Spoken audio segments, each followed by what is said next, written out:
Christmas again in Yucatan. Another year gone, and I was still scratching around on this limestone peninsula.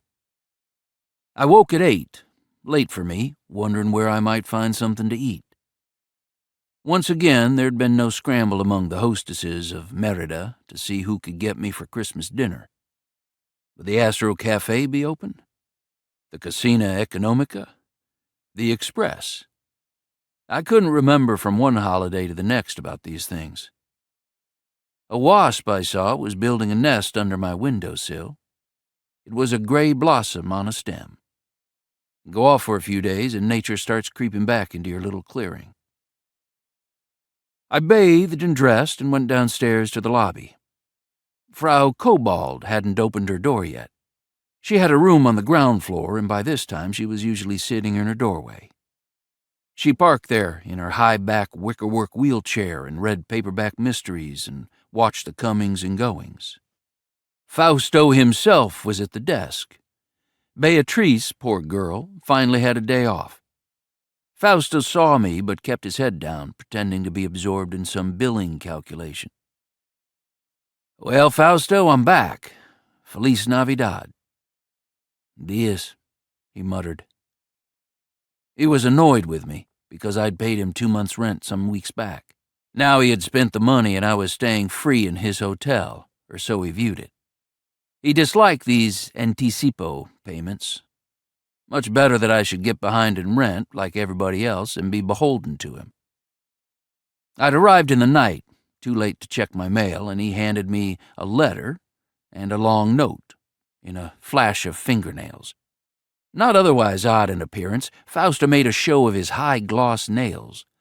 They were painted with clear lacquer, to indicate, I think, that he was of that class of men who did not have to grub in the earth with their hands. "Gracias." "You're welcome." The letter was from my unknown enemy, who signed himself Ah Kin this time. He also called himself Mr. Rose and Alvarado. Or was it a woman? The letter was postmarked here in Merida, and it read, without date or salutation, "Well, Mr. Jimmy Burns, I saw your foolish red face in the market again today. Why don't you go back where you belong and stay there?" Ah Kin, he of the Sun, used a Spanish typewriter, with all the tildes and accent marks, but I had the feeling he was a gringo. The note was a long telephone message taken down by Beatrice, a hauling job in Chiapas.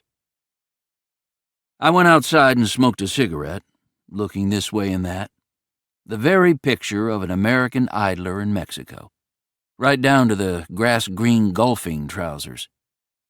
They'd looked all right on the old man from Dallas, but they made me feel like a clown. They were hot and sticky, too, made of some petroleum-based fiber with hardly any cotton content.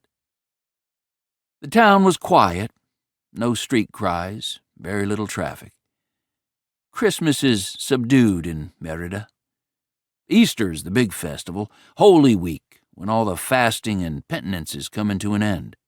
I could sense nothing in the air. Art and Mike had told me that something was stirring. What? Just something, coming. They couldn't say what. We would see. It was old President Diaz who'd said that nothing ever happens in Mexico until it happens.